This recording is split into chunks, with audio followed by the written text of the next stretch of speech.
D'après votre costume, vous êtes allé à Oxford ou l'équivalent. Et vous croyez que les êtres humains portent ce genre de choses. Le MI6 recrute des hommes mal dans leur peau, qui ne voient pas d'objection à sacrifier les autres afin de protéger le pays et la reine. Vous savez, comme des ex des services spéciaux, au sourire facile et au montreur de prix. Rolex? Omega. Magnifique.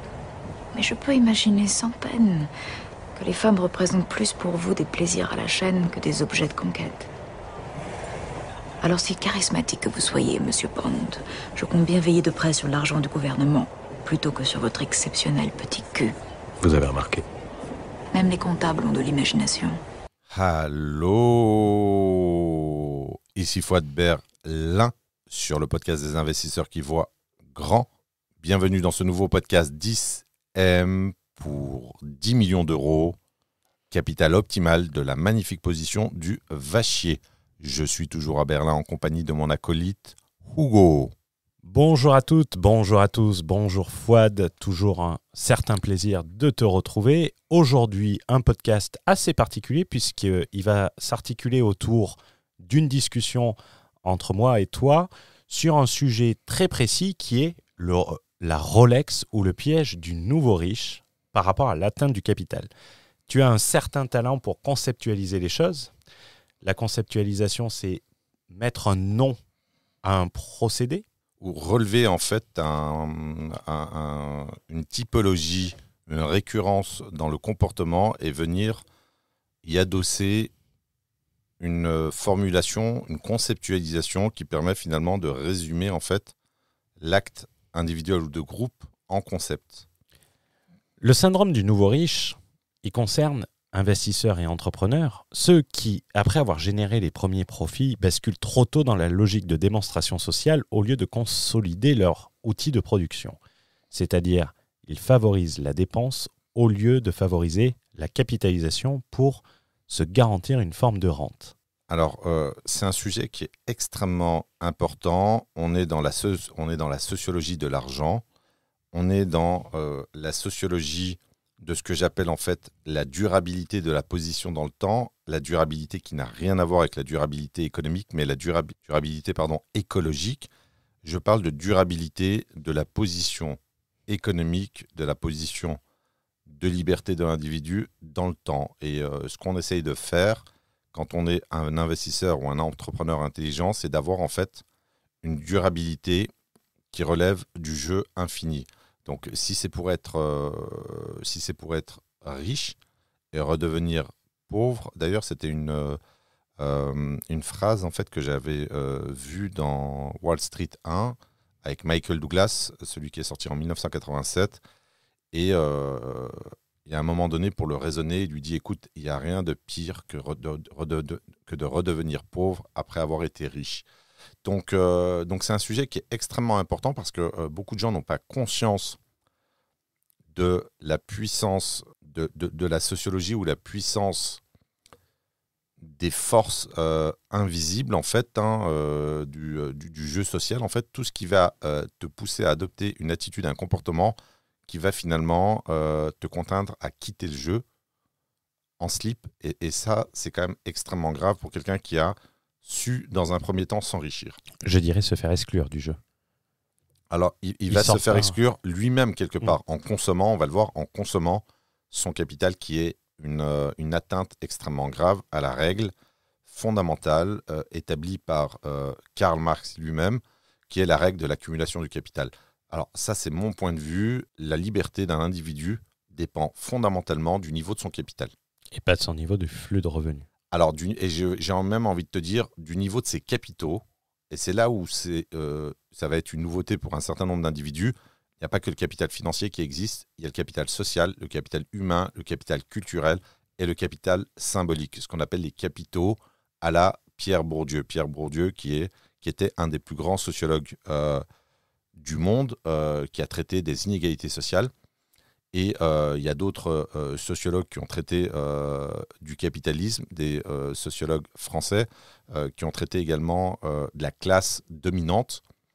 Et il y a tout un jargon en fait utilisé notamment par la gauche. Et ça, on en parlera rapidement. l'erreur qu'un pauvre peut commettre, ça va être de détester le capital.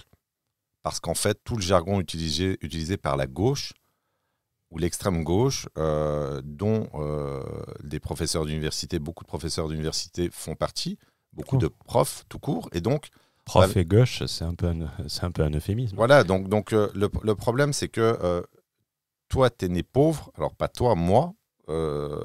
Moi, je suis né très pauvre. Non, toi, t'es quand même... assume, comme dirait l'autre, assume, et s'il y a un truc de pertinent qui t'a dit, quand même, c'est assume. Alors là, pour le coup, t'assumais, On passe le bonjour à Oussama. Voilà, et je trouve que c'est quelqu'un qui est remarquablement intelligent. Dommage. Alors, l'accumulation du capital, c'est un sujet qui le concerne directement. Et qu'il ne maîtrise pas trop. Alors, lui, il consomme son capital d'une certaine manière, de ce que j'ai compris, plutôt dans l'art de vivre.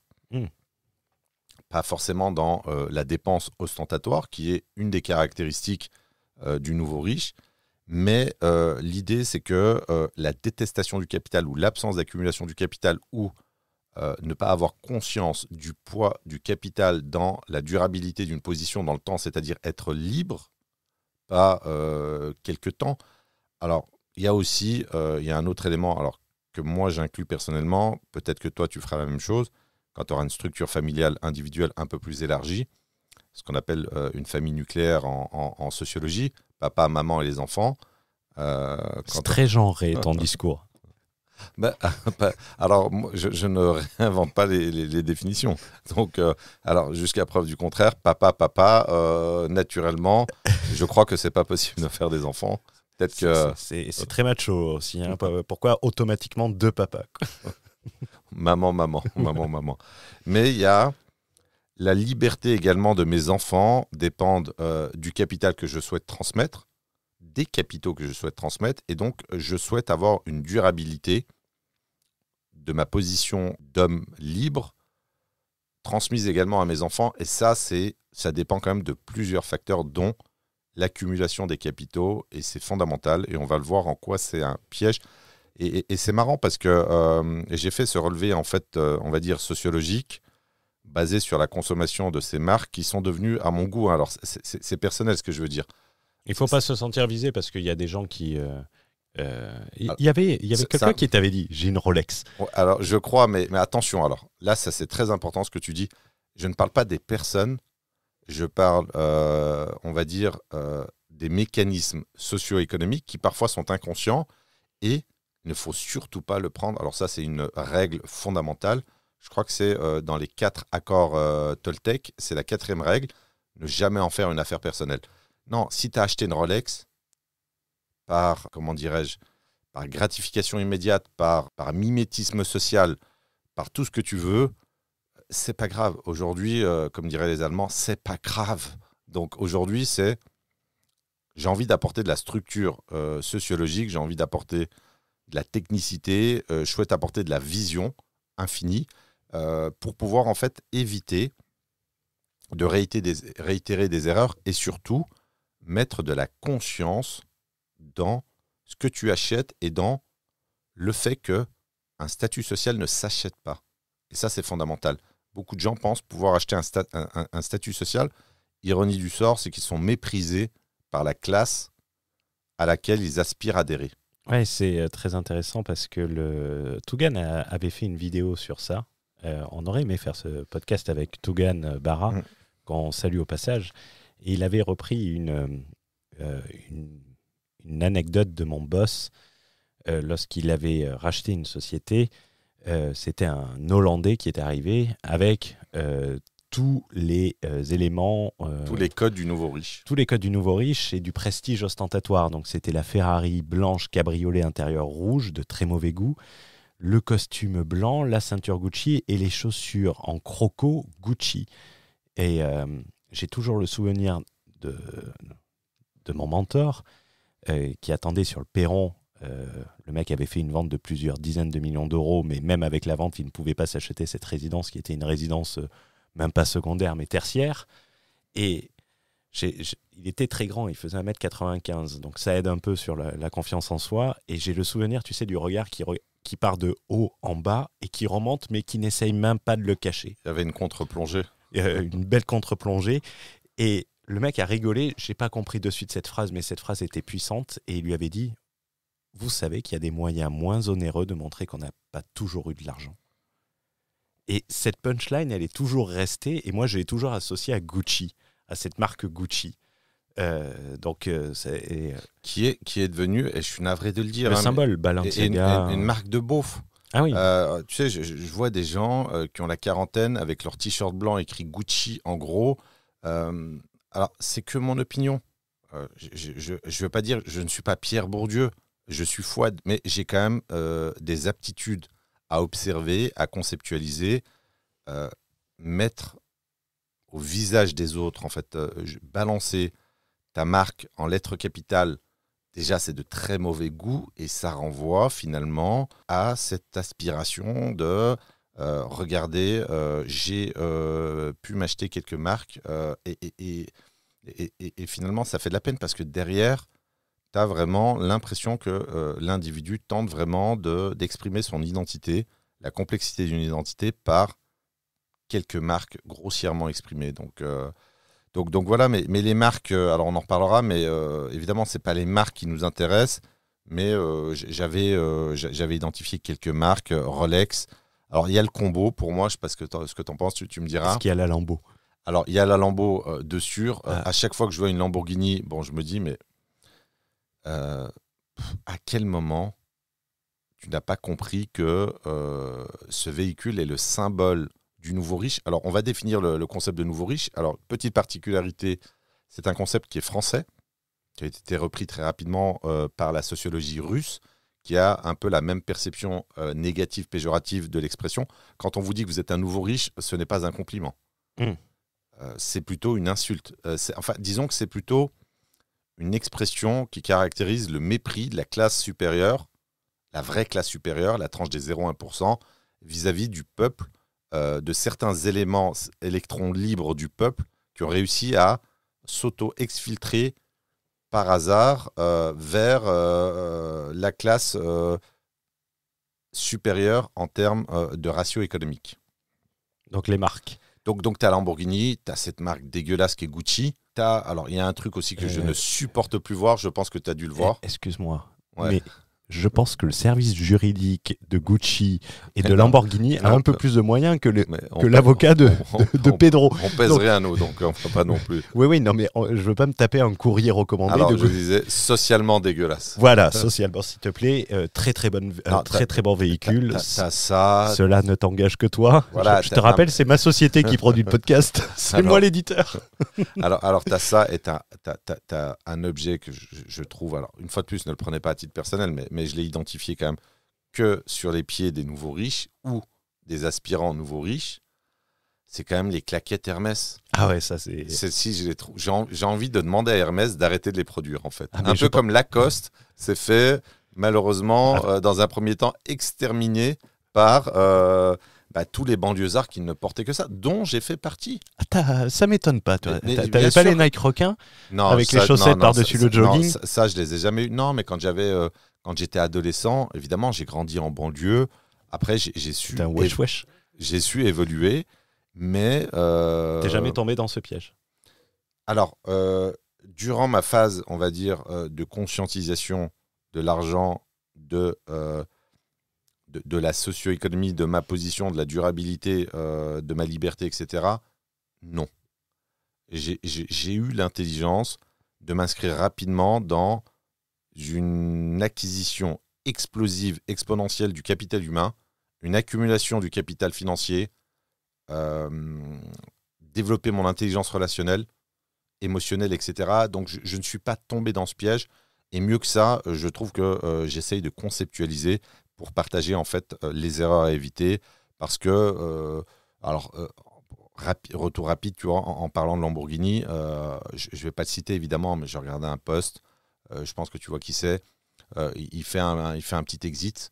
Je dois faire un exit à 2,5 millions sur une société qui est structurellement pas rentable, de livraison de repas. Et là, il n'achète pas une, mais 2 Lambeaux. Donc, tu te dis, mais à quel moment donné, là, ça relève, si tu veux, quasiment de c'est plus que de la carence. Il ne manque que le nom de famille sur la plaque personnalisée. Voilà, mais à quel moment donné, en fait, ce qui me dérange, c'est que ces gens-là étalent leur pauvreté sur du storytelling à volonté, en veux-tu, en voilà, et dès les premiers ronds qui rentrent, dès les premières pièces d'argent qui rentrent, on n'achète pas une, mais 2 lambeaux.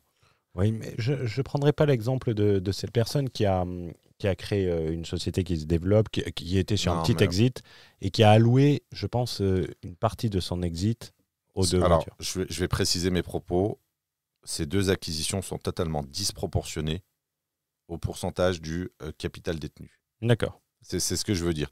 Quand tu as sorti 600, 700, 800 000 euros, c'est totalement disproportionné par rapport à ton état de fortune. Quand tu te positionnes sur 2 véhicules à ce montant-là, de mon point de vue, sur une règle, on va dire, de proportionnalité de la dépense ostentatoire sur le montant de ton capital total, ça ne devrait pas excéder les 0,5-1%. Parce qu'en réalité, c'est que l'enrichissement rapide, il est loin d'être une garantie de stabilité et un revenu. Tu sais, je disais ça pour les entrepreneurs d'Internet, transformer, activer les leviers tant que votre business crache du fric et n'attendez pas à ce que votre business se crache pour le faire. Bien sûr, et on l'a vu récemment sur les comptes d'un infopreneur que je t'ai partagé. 1 million de résultats nets à 53 000 euros. Non, c'était plus. On était à plus. Pendant 2 années, tu étais à 2 millions d'euros de résultats nets. Et là, pendant pratiquement 4 années, tu étais à 2 millions d'euros de résultats nets. Et là, on est à 50 000 balles. 53, et je pense que c'est à cause d'un coût de structure qui n'a pas été supporté, des éléments extérieurs comme le CPF a dû jouer quelque chose. Mais ça serait intéressant de voir l'année suivante. Et tu as un train de vie de malade. Première classe, vie de bohème à l'international, et voilà, et c'est pas grave. T'as volé comment depuis les États-Unis? Non, alors c'est la première fois que je tentais la business, mais pour une question de confort. Alors, je fais pas 1m95 comme ton ancien boss, mais je suis pas loin des 1m90. C'est vraiment, moi, la bétaillère, c'est plus une question de confort que la bétaillère qui est la classe économique, de mon point de vue. Ah, le mien, j'ai même rebaptisé sociologiquement la classe éco qui est la bétaillère. Ah non, l'ancien boss, il ne voyageait pas en business. Ouais, mais là, on parle d'un milliardaire, donc malheureusement... Il était en classe éco.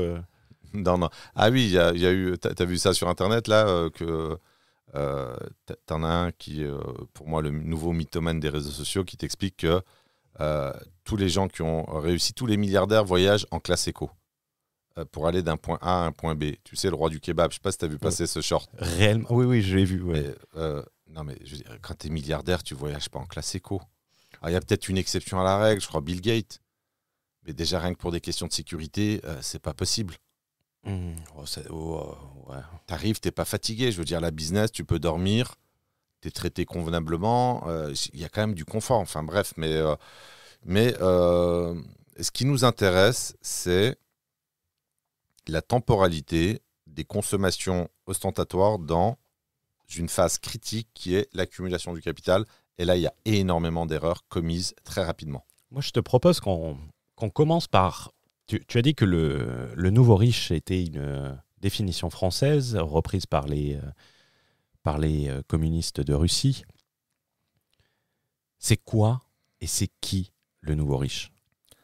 Alors, c'est quoi? On va donner une définition très simple. C'est un individu qui s'est enrichi généralement rapidement, récemment.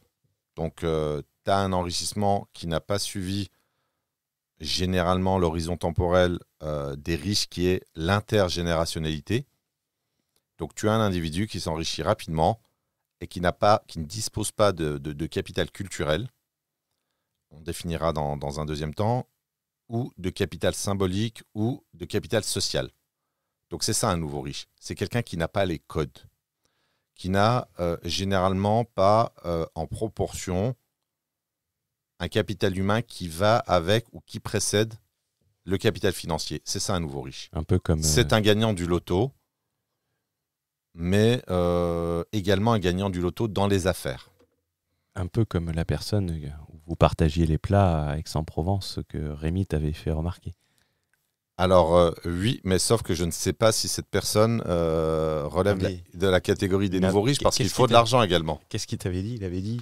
Elle n'a pas les codes. Elle n'a pas les codes. Oui. On salue Rémi au passage. Tu as parlé de 4, je ne sais pas si on dit 4 capitaux ou 4 types de capital. Alors, juste pour terminer, sur ma définition, c'est le premier point. En fait, sur l'enrichissement, il est rapide. On n'a pas de capital culturel, on n'a pas de capital symbolique. Le capital humain est très faible. Le capital social est pas très développé. Mais surtout, on a de la dépense ostentatoire. Ça, c'est une caractéristique du nouveau riche. C'est quoi une dépense ostentatoire ? C'est une dépense qui a vocation à être, qui relève du tape à l'œil.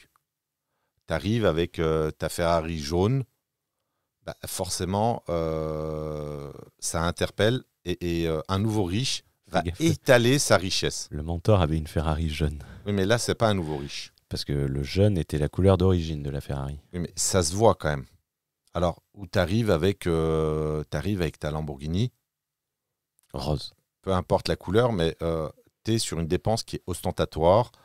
C'est une forme, si tu veux, dans la dépense, c'est la visibilité de l'objet de luxe par sa visibilité brutale dans le champ de vision public qui va interpeller.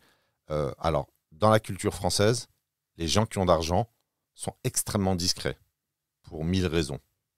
D'ailleurs, là, on le voit en ce moment, les gens qui ont de l'argent sur la crypto et qui l'ont montré se font kidnapper et sectionner les doigts contre une rançon.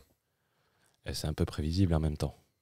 Mais quand tu es dans les codes de la richesse établie depuis X générations, tu sais que tu n'étales pas ta richesse au vu et au su de tous. Mais ça, c'est le problème des réseaux sociaux où les gens étalent, donc ils savent ce que tu as, ils savent quand tu n'es pas chez toi, que tu es en voyage, c'est très facile de te braquer aussi. C'est des réseaux organisés, donc il serait bête de ne pas le faire. Tu as raison, et l'idée, en fait, l'interrogation, c'est pourquoi étaler sa richesse ? Alors, il y a 2 types de comportements. Il y a ceux qui souhaitent revendre, on va dire, de la formation plus ou moins bidon à des gens naïfs, et tu as ceux qui ont un besoin assez profond de dire, voilà, moi j'ai changé de catégorie socio-professionnelle ou de catégorie sociale. Et quelquefois, tu as des éléments, et tu sais, tu le soulignais, tu as des éléments qui sont pris à des passionnés et qui vont être transformés en objets ostentatoires. Tu prenais l'exemple de la Ferrari. Je connais beaucoup de gens qui en ont, mais qui sont des collectionneurs. Donc des gens qui vont te parler de l'histoire. Pourquoi ils ont acheté ça ? Pourquoi ils ont mis cette couleur ? Tu vois, je te parlais du jaune en particulier. Comment tu fais la différence entre celui qui va le faire avec goût et celui qui va ne pas le faire avec goût ? J'ai envie de te dire, généralement, le collectionneur, il a quand même une Ferrari qui est ancienne. Il est habillé d'une certaine manière. Il a une posture, une attitude qui est quand même assez différente du plus ou moins jeune qui va avoir un comportement beaucoup plus impulsif. Si tu veux, t'as pas de codification, mais et quand tu vas rentrer en interaction, dans le niveau d'éducation, ça se voit tout de suite qu'une personne est éduquée. Tu vois, je parle souvent avec des gens, même avec des gens d'origine étrangère, et quand je leur dis voilà, que faisaient tes parents, etc. Et voilà, mon père était expert comptable. Je dis ah ouais, t'es issu d'une famille éduquée. Je veux dire, l'éducation, ça se fait pas en 2 temps, 3 mouvements, ça se fait pas en claquant des doigts.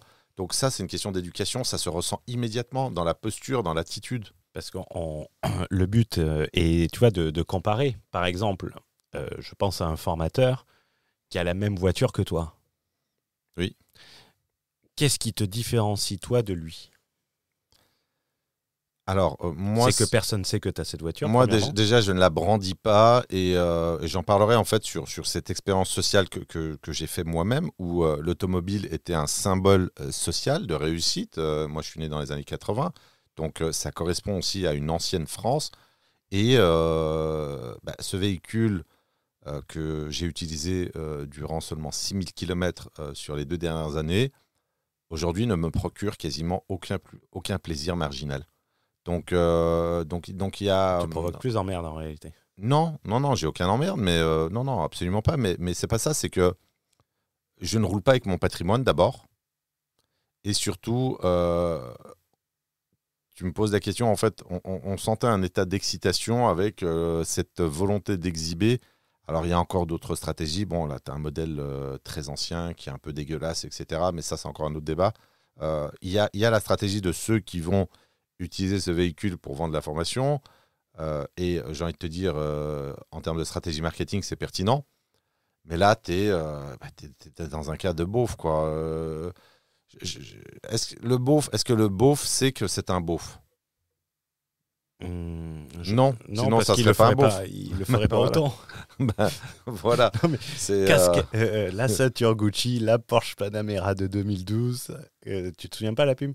La bouteille de champagne. Ouais. Costume blanc, je crois. Donc, oui, voilà. Chemise ouverte. Ceinture Louis Vuitton. Je veux dire, n'importe quel homme.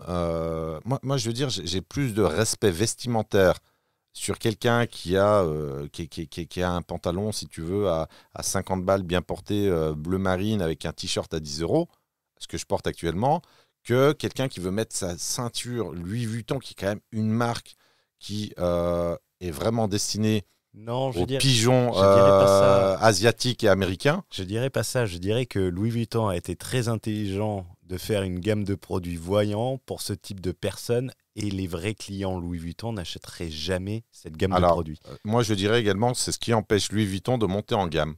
Pourquoi ? Parce que, ce que disait Bernard Arnault, il suffit d'appuyer sur un bouton pour augmenter les ventes, mais il veut augmenter ses prix.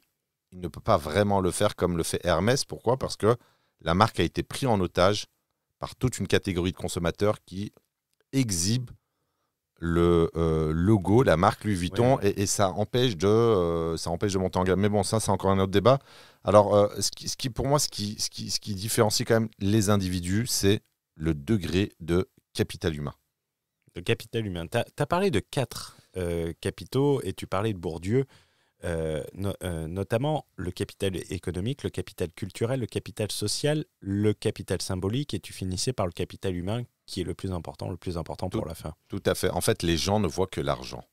Mais l'argent n'est que la partie émergée de l'iceberg. Ce qu'il faut voir également, c'est que derrière l'argent, capital économique, donc les ressources financières, le patrimoine immobilier, des titres en bourse, par exemple, tu as d'autres capitaux qui sont fondamentaux.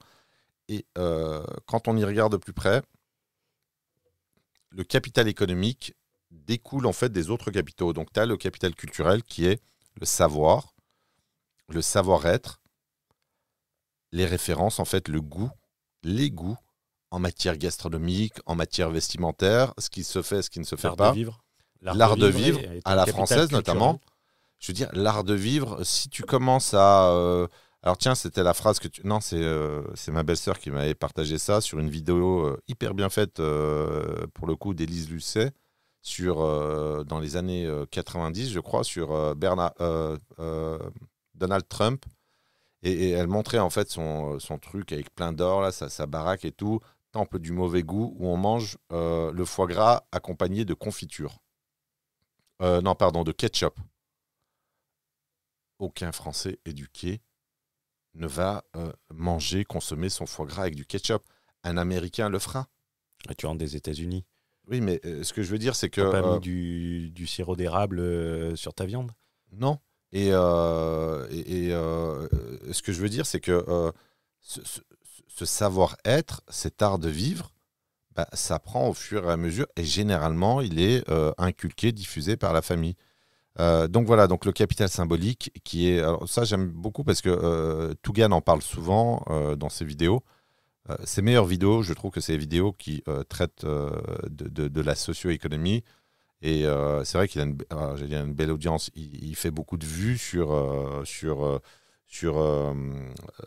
type de vidéos. Et donc le capital symbolique, parce que je pense que c'est un sujet qui intéresse les gens, qui n'est pas forcément traité en fait sur les réseaux sociaux, dont l'importance, qui n'est certes pas visible, mais l'importance est quand même cruciale.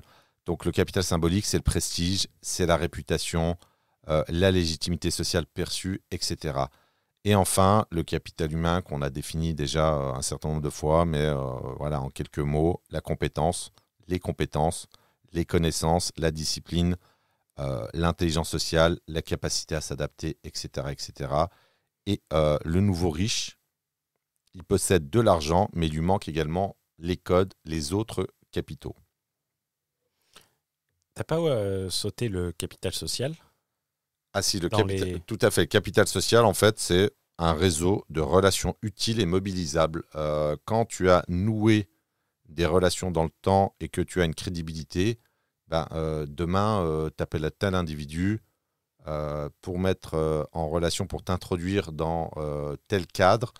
Eh bien, c'est un capital qui a une valeur qui n'est pas visible, qui n'est pas palpable, mais ça reste un capital. Alors, le capital social, le poids du capital social en France est quand même très élevé. Très élevé. Le fait de coopter les gens, c'est une pratique qui est quand même assez courante. Je pense que c'est pas qu'en France, je pense que c'est partout. Alors, je vais parler de la France, on va dire, territoire que je connais, mais le fait de coopter, de recommander le passe-droit repose énormément sur le capital social. Moi, j'aimerais qu'on développe un peu le capital humain, parce que je considère que le capital humain est d'abord le capital le plus facilement accessible, non taxé, facilement transmissible et indispensable. Quelqu'un qui a du capital humain ne sera, pour moi, jamais pauvre. Et c'est très intéressant parce que je parlais avec ma compagne et elle me demandait qu'est-ce que tu penses, j'aimerais bien aller mettre un ticket dans des startups. Parce qu'elle est dans une association en tant que conseillère au board, tu vois, pour conseiller un peu comme ce que faisait The Family, mais sur un aspect particulier. Et je lui dis, mais au lieu d'aller mettre de l'argent dans un truc où tu as 9 chances sur 10 d'en perdre, investis-le en toi, où tu auras 12 chances sur 10 de gagner. Et c'est ce qu'elle a fait. Elle fait actuellement, et je t'en parlais tout à l'heure, un MBA. Mais ce capital humain, c'est également... tu vois, je faisais un vlog ce matin en venant te rejoindre à notre cantine russe, où je disais que le 0% d'impôt était un élément qui allait t'appauvrir. Tout à Parce fait. que quand tu es dans une société française, que tu es dans un système très fiscalisé, tu vas être beaucoup plus enclin à investir en toi-même, puisque c'est une charge déductible des charges, comme le dirait Tout à fait. ça. Et lorsque tu es dans un pays où tu n'as pas d'impôt, tu n'as pas de barrière entre toi, entre l'argent de la société et toi. Tu n'as aucun, frein. Donc, au lieu d'investir en toi-même, au lieu de capitaliser, en fait, tu n'as aucune barrière. Par exemple, à Dubaï, tu n'as aucune barrière à la consommation du capital. Et les gens te le disent, ouais, je vais à Dubaï, ouais, je peux faire tout, je peux récupérer l'argent et tout ça. Mais en fait, sur une phase d'accumulation, de création du capital, je dirais que le 0% d'impôt est le pire. Mais tu vois, en plus, ta phrase elle est très pertinente. Ça veut dire que tu as des gens qui ont ce besoin de consommation et surtout de consommation ostentatoire en te disant l'accumulation du capital en France freinée par la fiscalité m'empêche de me défouler en fait sur la consommation ostentatoire qui est finalement plus accessible dans des zones à fiscalité très faible, voire nulle. Et en fait, tu t'appauvris d'un point de vue financier. Alors tu t'appauvris. J'avais trouvé ça très pertinent en fait ta remarque sur justement sur cette affaire de déductibilité. C'est vrai que psychologiquement, quand tu as la déductibilité, ça te pousse un peu plus. Je dirais pas que tu regardes pas, parce que moi, malgré le fait que d'un point de vue professionnel, mes dépenses sont évidemment déductibles, mais je fais quand même attention. Mais en tout cas, c'est un déclencheur. C'est plus facile d'investir dans une formation quand tu as un caractère déductible que quand tu n'en as pas. C'est beaucoup plus incitateur, en fait. Ouais, je le vois même, tu vois, sur Patrimoine Exponentiel, quand j'ai des entrepreneurs, le taux d'entrepreneurs qui achètent est beaucoup plus grand que le taux de particuliers avec des revenus supérieurs. Oui, et je pense que ça joue également sur la vitesse d'exécution, en fait, sur se positionner rapidement, parce que tu as les fonds disponibles sur un compte professionnel et tu te dis, bon, quelque part, c'est pas moi qui paye puisque tu as l'intercalaire de la société qui est une entité morale distincte de ta personne. Et donc, c'est beaucoup plus facile à prendre comme décision. Mais tu vois, c'est une remarque, c'est une discussion qui est intéressante. Pourquoi ? Parce que faut faire attention à ne pas prendre des décisions fondées exclusivement sur le fait que c'est la société qui paye. Parce que la société, dans l'accumulation du capital, c'est toi. c'est toujours la société qui accumule c'est toujours C'est là un- où c'est tes un sociétés outil. qui accumulent du capital. C'est un outil d'accumulation du capital. C'est le vecteur de détention de l'accumulation du capital. Et donc ça, il faut comprendre que 1 euro qui sort de l'entreprise, c'est 1 euro. Donc, qu'est-ce qu'on peut dire sur le capital humain ? Le capital humain, d'un point de vue sociologique, ce que je veux dire à travers mon expérience, par exemple, c'est que en termes de capital humain, de connaissances purement techniques, quand tu es né pauvre, tu n'as pas de capital humain. Si tu as de la chance, tu as une colonne vertébrale de valeurs dont tu as besoin, l'honnêteté, la loyauté, le respect des engagements. Voilà, moi, j'ai hérité de ça. Par contre, je n'ai hérité d'aucun capital humain. Et ce n'est pas manquer de respect à mes parents de dire ça. Quand tu as des parents qui sont illettrés, étrangers, pauvres financièrement, de quel capital humain veux-tu hériter ? Je répète, colonne vertébrale de la valeur, des valeurs humaines les plus importantes, la fraternité, le respect de l'autre, l'honnêteté, l'obligation scolaire. Mais ça fait partie du capital humain, ça pour moi. Oui, mais tout le reste, ça, si tu veux, ce n'est pas valorisé économiquement dans la société, ce n'est pas valorisé dans l'accumulation du capital. Mais c'est une richesse invisible. Je ne dis pas le contraire, mais je dis que quand tu as hérité que de ça, qui est la colonne vertébrale, eh bien, il faut que tu mettes le paquet toi-même, en fait, sur la constitution de ton capital humain. Et c'est là où il ne faut pas se tromper, c'est-à-dire que le capital humain, il est énormément transmis par les familles. Donc, si ta famille n'a pas pu te transmettre de capital humain parce que ta famille, tes parents ont déjà dû traverser la Méditerranée, de mon point de vue, ils ont déjà fait le job. Tu as eu un certain nombre de valeurs. Le reste, ton capital humain, c'est à toi de prendre l'initiative de le développer massivement. C'est ça mon argumentation.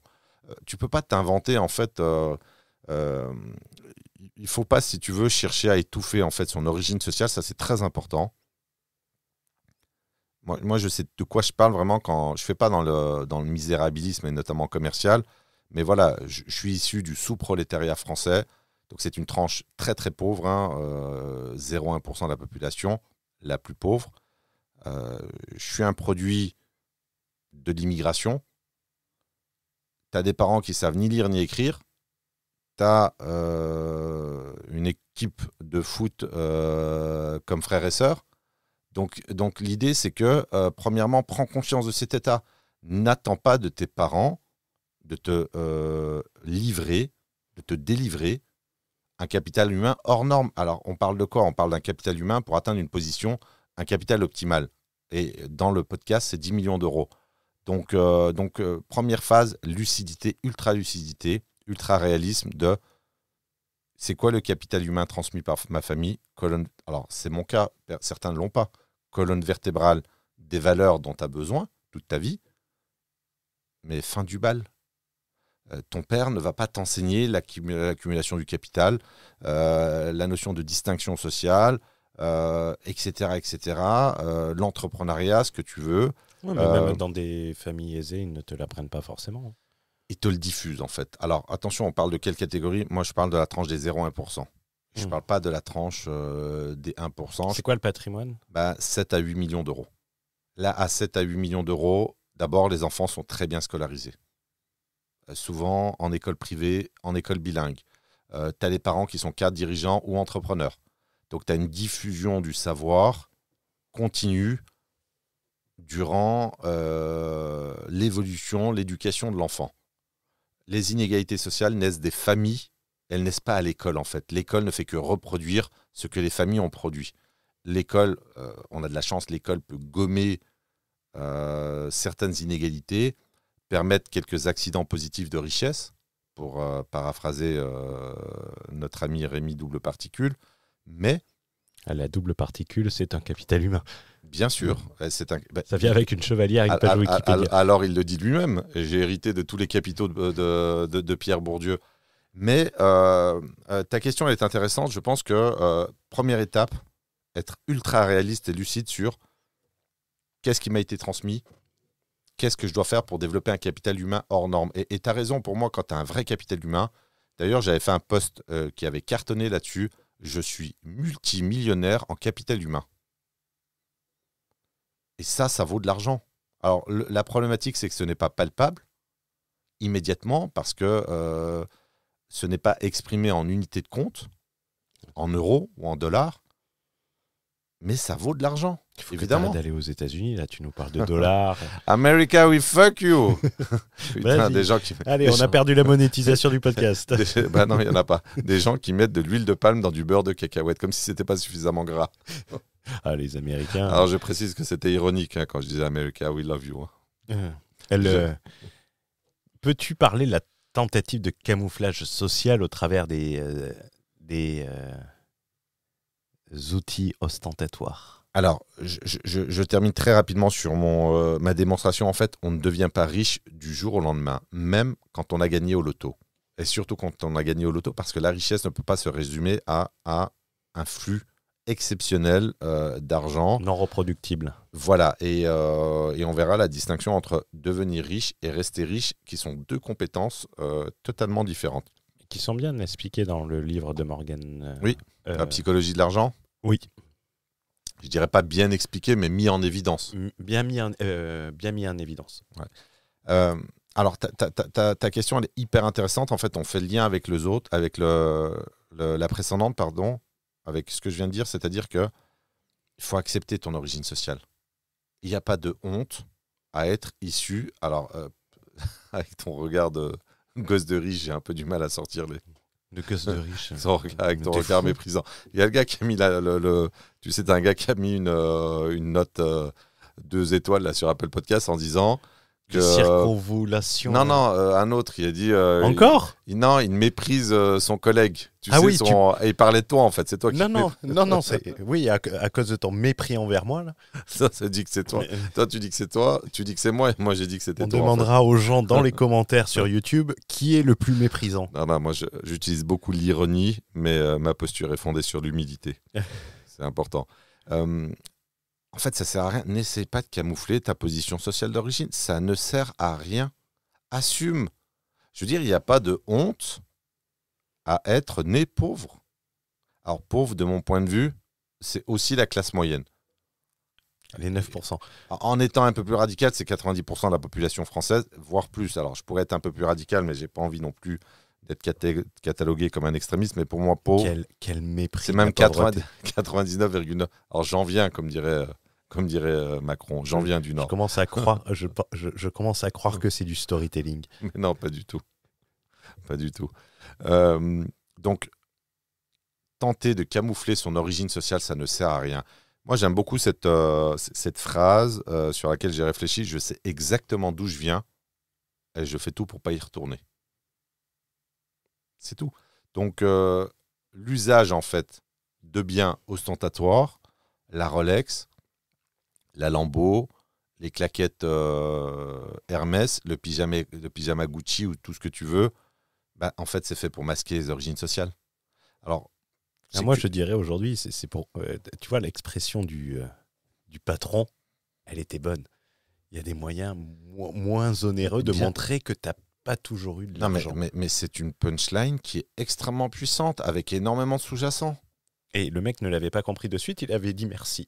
Mais parce que, en fait, si tu veux, ce qui est marrant, malheureusement, enfin marrant en façon de parler, c'est qu'un nouveau riche ne sait pas que c'est un nouveau riche d'un point de vue sociologique. Ouais, il croit qu'il a la classe. Il croit qu'il a la classe, il croit qu'il fait partie, en fait, de la classe sociale supérieure, qui évidemment ne le reconnaît pas, etc. Et en tu plus, les méprises, toi, ces gens, la classe supérieure. La classe supérieure, quand tu vois les nouveaux riches arriver, tu fais, toi, tu seras bien jamais, sûr, tu seras jamais dans ma classe. Tout à fait. Tu n'as pas mes codes. Tout à fait. Et il y a une phrase que j'aime énormément, c'est le costume social des riches est trop grand pour ceux qui font semblant de l'être. Ah, elle est belle, celle-là, je vais te la reprendre. Tu peux la reprendre finalement, n'essaie pas de camoufler ton origine. Ta Rolex ne fera pas la différence et le costume est trop grand. Et ça donne quoi comme résultat, tout ça? De résultat à quel niveau? Ben, le nouveau riche va essayer de masquer son origine, il va essayer d'acheter sur de l'ostentatoire, il va atteindre à la chose qui est la plus importante, qui est l'accumulation du capital dans une première partie. Ça fait de lui quelqu'un d'illégitime.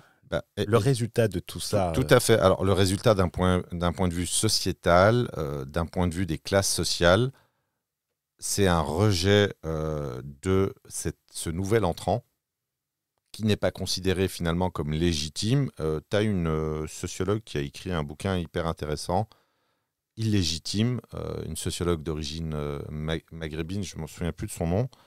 Ils sont des sociologues? Oui, formée en France en plus. Ah, ouais. Une Française d'origine marocaine ils ont des sociologues. Donc,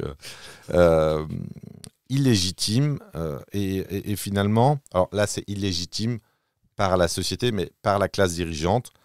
Finalement, à force d'étaler tes marques de beauf, en fait, tu rends ta position sociale d'origine visible par tous. Et le résultat, il est très concret, donc illégitime, est un rejet, voire un mépris. Et c'est vrai que le mot qui convient, c'est le mépris des classes. Donc tout ça pour rien finalement. Et en plus, tu es jalousé, voire méprisé par ta classe d'origine, qui ne comprend pas pourquoi le crabe veut s'échapper en fait du panier. D'autres choses à dire ou... Non, là-dessus, je pense que là-dessus, après...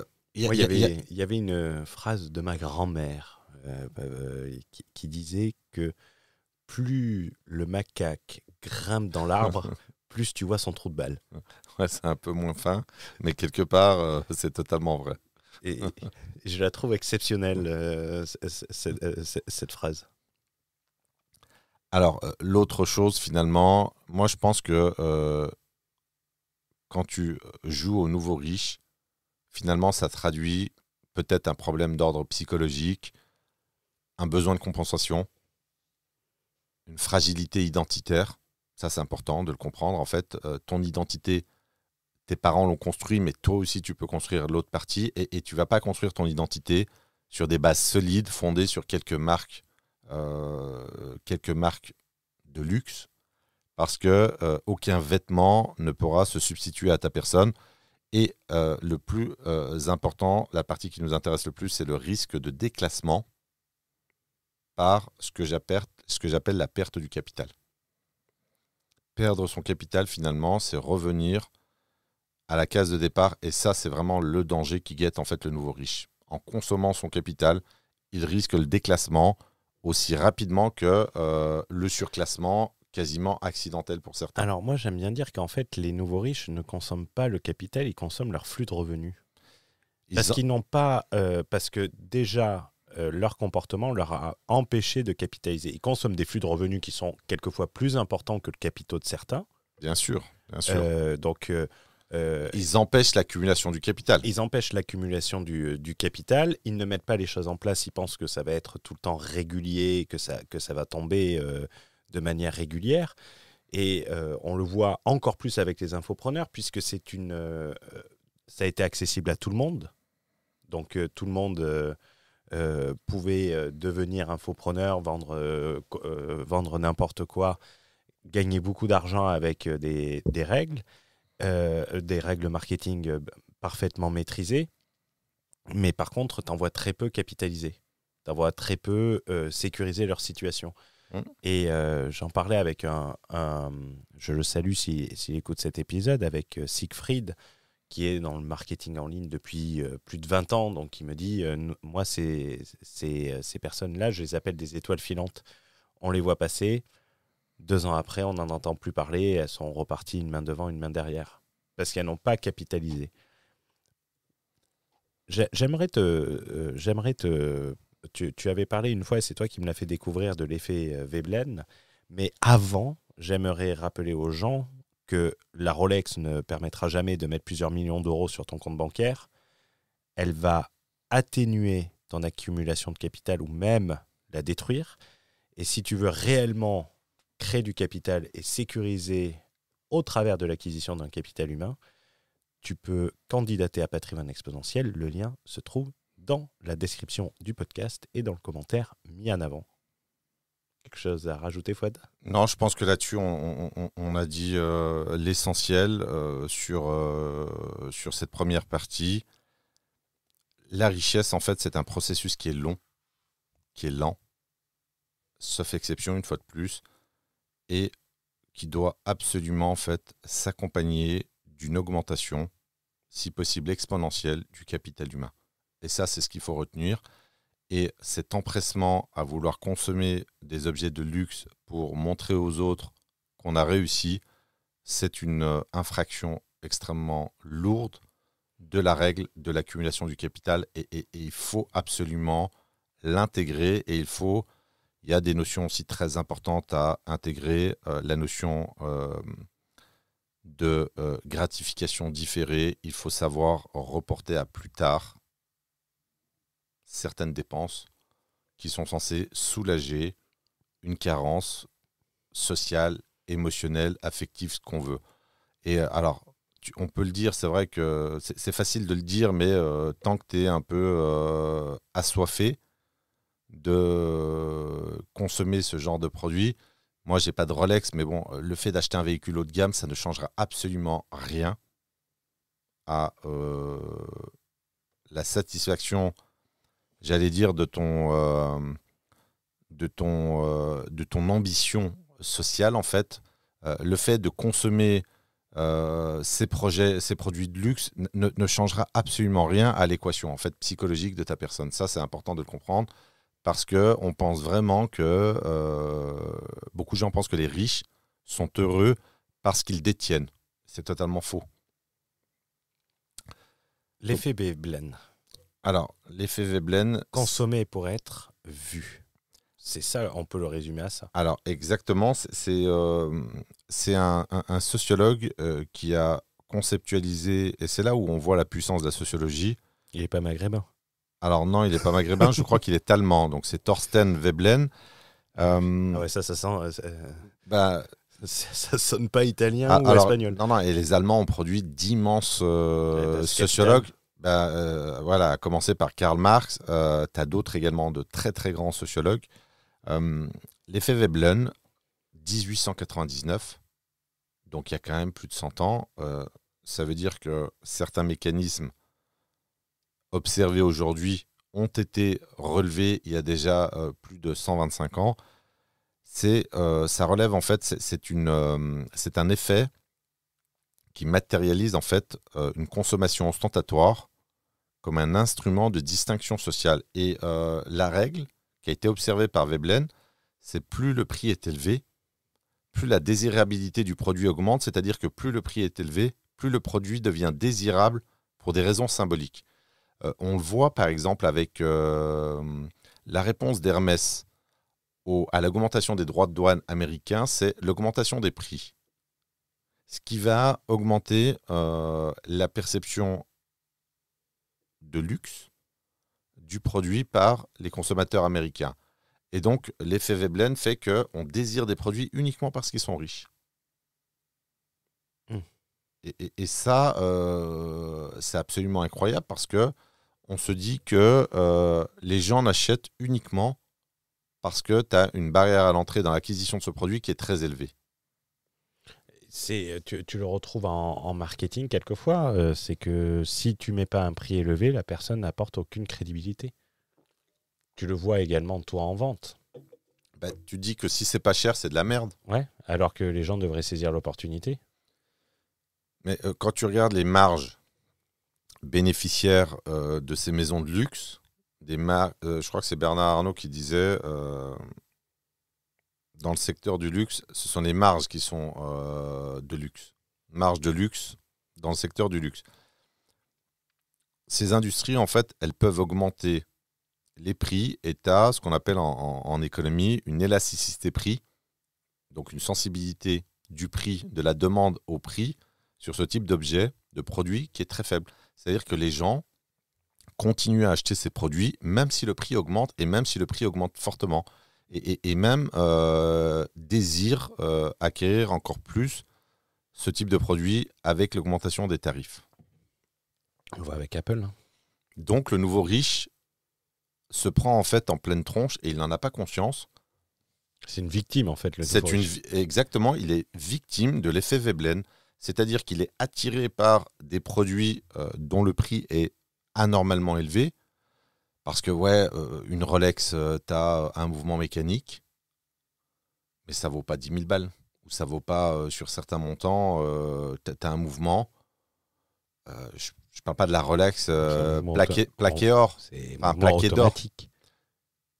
Ouais, un mouvement automatique, mais mécanique également. Ah oui, mécanique. Oui. Mécanique. Il est automatique parce qu'il est mécanique. Pardon.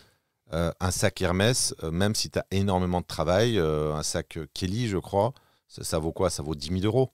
Même un peu plus, je pense. Ça dépend. Ça peut monter ça commence à partir de 10 000 euros. C'est à partir de. Et ensuite, c'est prix, nous consulter. Voilà, la qualité est là, mais ça ne vaut pas ces prix-là. Donc, ces gens-là sont victimes de l'effet Veblen et c'est très important d'identifier l'effet pour ne pas tomber finalement dans le piège de cette consommation qui, une fois, comme tu le disais, va freiner l'accumulation du capital et fragiliser donc ton ascension et, in fine, ta position d'homme libre ou de femme libre. Si on l'applique à la Rolex, la Rolex devient un signal statutaire universel de nouveaux riches. Tu regardes des vidéos comme moi, combien de gens exhibent leur Rolex? Presque tous. Ben ouais. Franchement. Ah, ça te donne plus envie d'avoir une Rolex. Ouais, et à un moment donné, alors tu vois, c'est marrant ce que tu dis, ça c'est très pertinent. C'est là que je vois que tu es un enfant de la bourgeoisie. T'as pas envie d'être assimilé à ces gens-là. Tu vois, acheter une Rolex, même si j'en ai vu des modèles qui étaient sympas. Tu sais, avec un fond vert, un fond un peu vert bouteille. Vert. Je connais pas les... mais tu vois, la montre est quand même belle, mais en aucun cas, j'ai envie d'être assimilé. Alors moi, en plus, je fais un podcast là-dessus, donc je n'ai pas envie d'être assimilé à un nouveau riche. Non, j'ai envie qu'on se dise, tiens, j'ai échangé avec Fouad, humainement, à travers son capital, c'est très intéressant. J'ai appris des choses pertinentes dont j'ignorais l'existence et je n'ai pas envie d'être assimilé à un nouveau riche. Et ça, c'est très important. Donc, ça veut dire que, tu vois, dans ta remarque, ça te rebute. Est-ce que là, franchement, tu pourras acheter une Rolex? Je vais faire une confidence. J'en avais commandé une et j'ai annulé la commande. Tu l'as commandé quand? Il y a longtemps. C'était en 2000. C'était juste avant le Covid. Mais avec des longs délais de livraison parce que je refuse d'acheter. Pourquoi tu l'as annulé? En fait, tu dois attendre une allocation. Et je ne voulais plus en avoir. C'était une Rolex Daytona, pour les gens qui s'y connaissent, qui a une histoire automobile. C'est un peu comme ta Goya. Comme la Navitimer. Elles ont une histoire. Et ensuite, c'est devenu... Alors déjà, tu te disais, si je la porte, je vais me la faire braquer. Donc, si c'est pour avoir une montre que tu laisses au coffre, ça n'a pas trop d'intérêt. Ensuite, tu as eu des prix qui ont explosé. Oui, tu avais une ruée sur la Rolex il y a un moment donné. Sur toutes les montres, Patek Philippe, sur toutes. Et au bout d'un moment, tu te dis, est-ce que c'est bien normal? Tu peux rien faire, à part être à Dubaï, bien évidemment, mais au bout d'un moment, quand tu as 30 000 balles au poignet, il ne faut pas s'étonner de se faire braquer. Tu vois, tu as des gens qui sont en survêt puis qui ont une Rolex au poignet. Et tu vois, il y avait une punchline sur laquelle je réfléchissais, en fait, et je rebondis sur ta réaction en disant j'ai plus envie. En fait, le nouveau riche, il dérange l'ancien parce qu'il l'imite mal. Ouais. C'est du mimétisme. En fait, c'est sur un comportement où tu commences à singer. Tu commences à singer, en fait, quelqu'un qui a une posture, qui a un historique, qui a un track record, qui a tout ce que tu veux, qui a un savoir-être. Et là, tu le déranges parce que tu l'imites très mal. Et le prestige acheté est toujours perçu comme emprunté. Pourquoi ? Parce qu'il est temporaire. Ah, non, mais Il est provisoire. Il y a plein de choses. Moi, avant, tu vois, j'aimais bien le Classe G Mercedes. Tu sais, le carré. Ah, il est bien celui-ci. Il est bien. Oui. Mais aujourd'hui, laisse tomber, c'est devenu la mode. C'est. Moi, j'aime bien le GLE en 4x4 là, tu sais, en long. Ouais, t'as plein de trucs que tu ne peux plus, acheter parce que si tu l'achètes, tu es automatiquement associé à ces personnes qui, comme tu le dis, qu'en réalité on méprise. Et c'est un petit détail. C'est un petit détail dit comme ça. La dépendance au regard social. Qu'est-ce qu'on peut dire sur que le nouveau riche, il y apporte. Il consomme pas pour lui, en fait. Il consomme pour les autres. Tu vois, et c'est marrant. Moi, si demain j'achète une voiture, je suis pas passionné de voiture, mais j'aime bien conduire.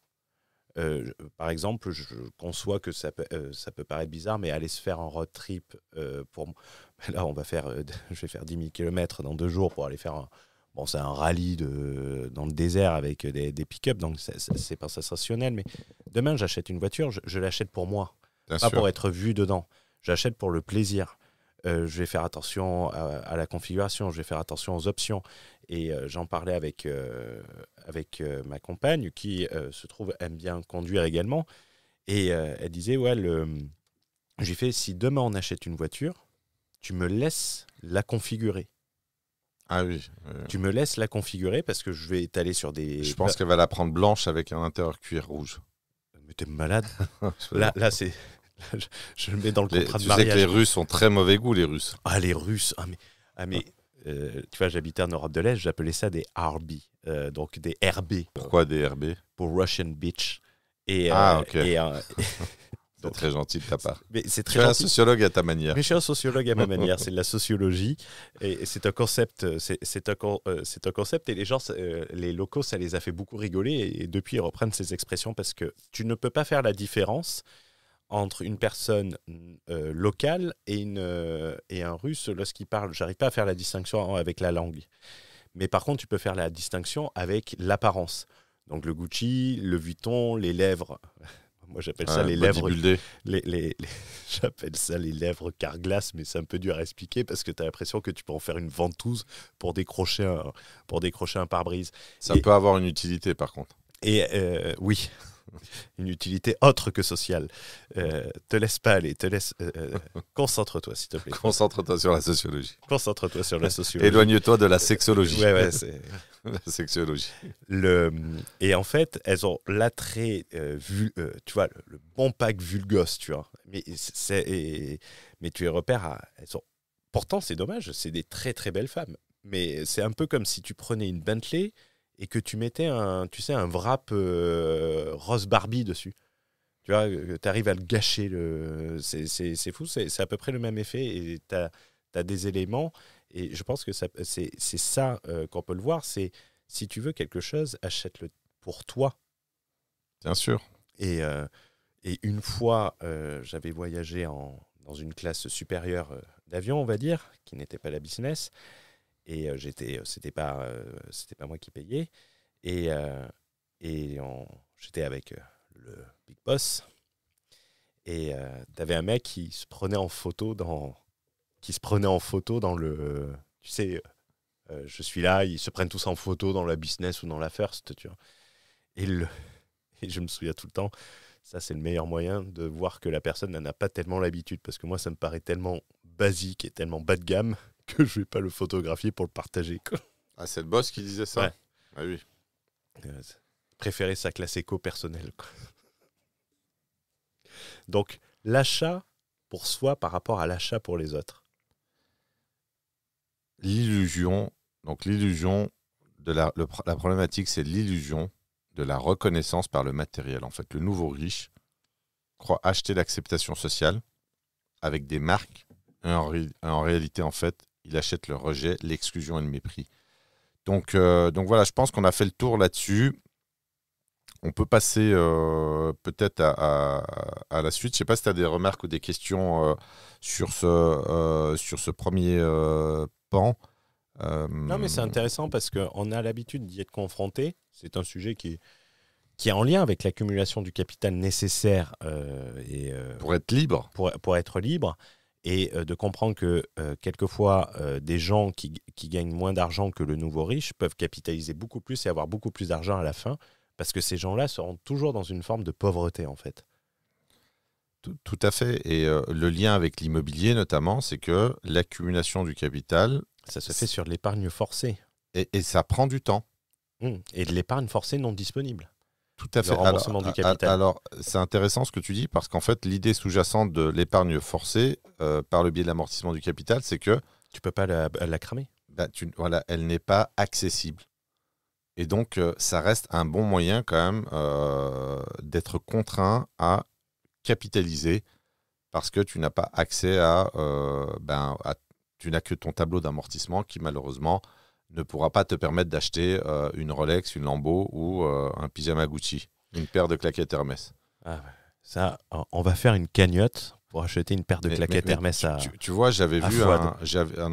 Non, merci. Tu vois, j'ai mes Birkenstock allemandes à 80 €, ultra confortables. Tu vois, j'étais à New York et le gars, c'était un peu foutu de ma gueule sur les chaussures. Un gars qui faisait qui faisait des vidéos là sur New York et avec les gens. Donc on avait pris sa prestation et il m'a dit belles chaussures, tu vois, parce que j'étais en claquette, il faisait 25 degrés. Mais la manière dont les autres me perçoivent dans mon état de fortune visible, en fait, moi, personnellement, je m'en contrefiche et plus je parais pauvre, mieux c'est. Parce que je ne cherche pas à impressionner, je ne vais pas impressionner les gens qui ont de l'argent et je ne cherche pas à impressionner les gens qui sont pauvres. Donc la patronne. Non, alors la patronne, je on la salue. On la salue, je cherche plutôt à lui faire plaisir qu'à l'impressionner. Ah ouais. L'un n'empêche pas l'autre. Impressionner avec le matos, non, je pense que ça ne fonctionnera pas. Ah merde. Après, tu as l'effet Veblen, tu as un autre concept qui est l'effet Diderot. C'est un effet qui est hyper intéressant. Parce qu'il vient avec... l'un ne va pas sans l'autre, en quelque sorte. Alors, tu as totalement raison. En fait, l'un est déclenché par l'autre. L'effet Diderot, du nom du littéraire, en fait, français, qui a lui-même, en fait, constaté, en fait, la spirale de dépenses dans ce qu'on appelle sa robe de chambre, non ? Exactement, en fait, dans sa cohérence statutaire, c'est-à-dire que l'histoire, qui est très simple, en fait, Diderot reçoit une robe de chambre luxueuse et ça crée en fait un déséquilibre esthétique qui le pousse en fait à dépenser en cascade pour aligner toutes ses consommations, tous ses objets au niveau de sa nouvelle robe de chambre somptueuse. Et finalement, il termine ruiné financièrement à cause de cette inflation des dépenses par alignement, par cohérence esthétique sur tous les objets dont il détient. Et donc, tu as cette phrase qui est prononcée par Diderot, « Craignez l'atteinte de la richesse, la pauvreté à ses franchises, l'opulence à sa gêne. » Donc, l'idée, c'est que un objet de luxe en appelle un autre. T'achètes la bagnole, tu veux la maison qui va avec, et t'achètes peut-être la maison, il te faut la grosse cuisine à 50, 60 ou 100 K. Une fois que tu as la cuisine, il faut peut-être les canapés Roche-Beaubois. Non. Comment ça, non c'est moche, Roche-Beaubois. Non, tu plaisantes, c'est des canapés de très grande qualité. Oui, mais c'est moche. Fabriqués en Italie. Tu mets 100 000 € dans une cuisine et tu mets des canapés Roche-Beaubois. Et ils font des. Tu veux pas du poltrone sofa aussi? Non, mais ça. Ou du Château d'Axe? Mais ça n'a rien à voir avec. C'est moche, c'est laid. Attends, Château d'Axe, avec le positionnement de Roche-Beaubois, il est à l'opposé de Château d'Axe. Et encore plus de poltrone sofa. Là, pour moi, c'est la même chose. Non, pas du... Alors, cite-moi une marque de canapé haut de gamme. Sur mesure. Mais non, sur mesure. Non, mais tu te comportes comme un nouveau riche. Non. Tu le fais pour ta maison. Alors moi, j'ai des canapés Ça va être des Roche-Beaubois. marques que tu connais pas, parce qu'en fait, il n'y a pas de marque. Alors, Roche-Beaubois, c'est pas pour défendre l'entreprise, mais c'est une qualité de fabrication qui est exceptionnelle. Et en Ouais. fait, tu as vraiment, alors là, pour le coup, on est dans l'écologie, tu as une durabilité qui est hors norme. J'ai des canapés qui ont 10 ans, couleur cognac, un peu classique à l'italienne, fabriqué en Italie. Le cuir n'a pas bougé en 10 ans. Ouais, mes parents ont de CEDS, ça fait 40 ans qu'ils l'ont. Le quoi De CEDS, ça s'appelle. Ah, je connais pas. J'aime beaucoup leur modèle avec, tu sais, toutes les couleurs, là où tu es assis par terre, là, en tissu, là. Espèce de matelas. Non, Tu vois pas non, C'est je un vois pas très- ton truc de. c'est un- Tu sais, c'est le truc ça que fait tu un mets peu au sol hippie. avec les couleurs. Ouais. C'est tes filles qui jouent à un jeu là. Mais ça, c'est classe, ça. Franchement, en maison de campagne ou sur de la baie vitrée qui donne sur la nature, c'est vraiment. Non, je pense que franchement, tu Heureusement, sous-estimes la qualité et Heureusement. l'image de marque de Roche-Beaubois, heureusement que tu t'occupes pas de l'aménagement intérieur. de l'aménagement intérieur. Dans le cadre du mentor. Alors, tu sauras que j'ai énormément de goût sur l'architecture et sur l'aménagement intérieur. Je te taquine. Non, bien sûr. Je reviens à l'effet d'hydro. Finalement, tu vas venir t'appauvrir et là, tu vas accélérer la consommation de ton capital ou l'accumulation de ton Encore plus capital par l'alignement sur tes consommations. Et ce que j'en tire de ça, c'est que l'alignement par le haut peut coûter très cher. Et ça coûte quoi ? Ça coûte la constitution de ton capital, ça coûte donc la consommation de ton capital ou l'accumulation de ton capital, et in fine, de mon point de vue, ça coûte ta liberté. Et vraiment, j'insiste ça là-dessus, c'est vrai que je l'ai dit plusieurs fois, la liberté d'un homme dépend du montant de son capital. Ça, j'en suis intimement convaincu, dans un monde dominé et même sodomisé par le capitalisme. Je Calme-toi. tiens ma monétisation sur YouTube. le capitalisme qui est dirigé, qui est irrigué par le capital, fait que le capital Pense Et le- pense à mon accumulation de capital sur la pub YouTube. Mes 5 tu- euros.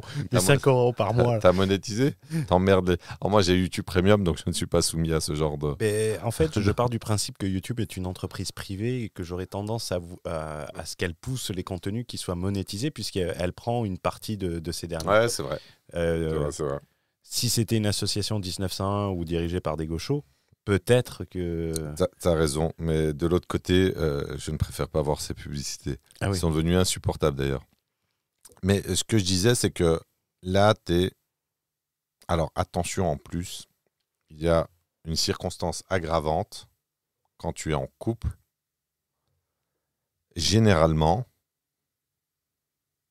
l'autre va exiger un alignement par le haut des consommations, une homogénéité. Ah, super, mais je vais commander une Dacia. Donc, voilà. Et ça sera plus cohérent. Je vais prendre une Dacia Ça sera plus Sandero d'occasion, tu vois. Voilà, tu diras, ça a été construit dans ton pays. Donc, On nivelle tout. voilà, c'est Tu mieux. vas te faire foutre, elle est pas roumaine. Non, elle est issue de l'ancien bloc communiste. Donc, Bon, aujourd'hui, la France fait partie du communisme presque. ouais, mais avec du capital et du patrimoine. Voilà, de Donc, l'épargne. donc, l'alignement par le haut, ça coûte très cher. Ça coûte le capital, ça coûte la liberté. Et ça, c'est une logique, ou plutôt une spirale infernale dans laquelle il ne faut pas tomber. C'est un peu comme ce que tu me disais, tu vois, je trouve ça très pertinent. Tu me disais, je ne veux pas voler en business parce qu'après, je serais obligé de rester en business. Tu t'en souviens ? Oui. Ben, c'est l'effet d'hydro. Ouais, Tu n'as pas envie je pensais à d'aligner. ça. En fait, tu n'as pas envie, tu sais que tu ne peux pas revenir en arrière. Ouais, non, c'est. Et tu le prends pas pour faire de la story Instagram. Non. Tu le prends pour. Tu vois, j'en parlais avec quelqu'un. Et il parlait pas de confort, il parlait pas de ça. Il parlait, ça permet de gagner du temps. Oui, En parce disant- que tu arrives, tu es frais, tu peux Voilà. bosser tout de suite. Et il dit, par exemple, si tu vas aller quelque part, si tu as c'est quelqu'un qui travaille, et c'est pas quelqu'un qui a besoin de se justifier parce que sa boîte fait 400 millions d'euros de chiffre d'affaires, donc on n'est pas dans le c'est dans la justification, le besoin de se justifier de faire quelque chose. Et quand tu vois le mec, tu lui donnerais limite un billet de 10 euros pour qu'il aille s'habiller. Et, dans ça, il disait, ouais, moi j'achète du temps à travers ça. Bien sûr. Non, c'est clair.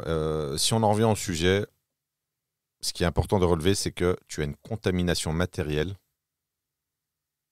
par l'acquisition d'un premier objet de luxe. Et comme on est guidé par le regard des autres,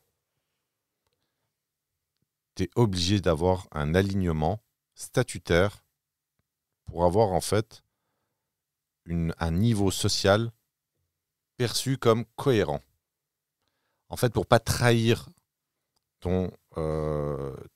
ta position sociale d'origine, tu es obligé vraiment d'essayer d'aller aligner la totalité dans tous les domaines de ta vie, en fait, logement, voiture, vacances, téléphone, etc.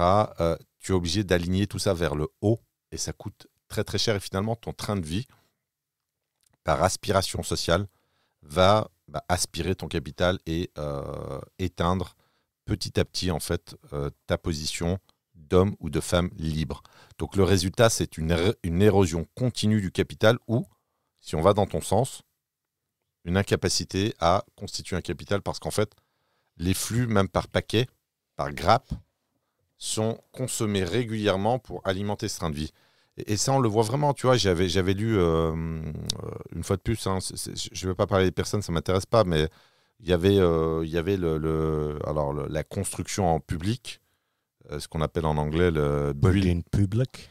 Voilà, le building public, donc la construction publique, qui d'ailleurs est faite pour manipuler les masses plus que dans un état d'esprit de partager, d'Antoine Blanco, qui ne publiait plus ses chiffres. Mais pourquoi ? Parce qu'en fait, tu as une érosion des ventes, tu as un niveau de vie, un train de vie d'Américain. Et là, la différence, en fait, le flagrant délit est dérangeant parce que tu te dis, finalement, je vends des chiffres impressionnants, j'ai un train de vie d'Américain et tout est en train de s'écrouler comme un château de cartes. Ouais, tu vois, c'est très marrant parce que j'avais fait une vidéo fiscale sur ce qu'on pouvait faire et tu vois, c'est des commentaires que je vais reprendre. Ces commentaires, ils ont un jour, donc c'est récent et c'est très marrant que tu parles de ça. Tu sais, j'ai fait une vidéo dimanche sur les différents montages et j'avais pris les chiffres d'Antoine Blanco. J'avais dit, c'est bizarre, il n'y a plus de building public. Et il disait, Antoine Blanco a arrêté ses buildings publics car il ne vend plus autant qu'avant. En même temps, son accompagnement est nul et préparé par IA. Il a voulu taper large dans ses vidéos, en ayant fait plus de 3 000 € de chiffre d'affaires. Mais au-delà de ça, tu vois, sur ces buildings publics, il y a quelque chose qui est très marrant. Parce que moi, j'ai le retour de l'autre côté de la médaille, où tu vois des gens qui t'exposent des chiffres comme ça, et quand ils reçoivent une facture à 40 000 € ils n'arrivent pas à la payer parce qu'ils n'ont pas les liquidités.